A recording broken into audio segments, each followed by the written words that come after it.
ആ ഓണമൊക്കെ അടുക്കാറായില്ലേ? അപ്പം നമുക്ക് ഒരു കമ്പിളി നാരങ്ങ അച്ചാർ ഉണ്ടാക്കിയാലോ? അതിനായിട്ട് 2 കമ്പിളി നാരങ്ങ ഇട്ട് അത് ഒന്ന് സ്റ്റീം ചെയ്തെടുക്കുക. എന്നിട്ടൊരു ചെറിയ കഷ്ണങ്ങളായി മുറിച്ചെടുക്കുക.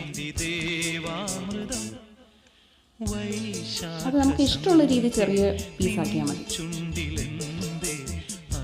എന്നിട്ട് നമുക്ക് അടുപ്പ് കത്തിച്ച് കുറച്ച് നല്ലെണ്ണ ഒഴിച്ച്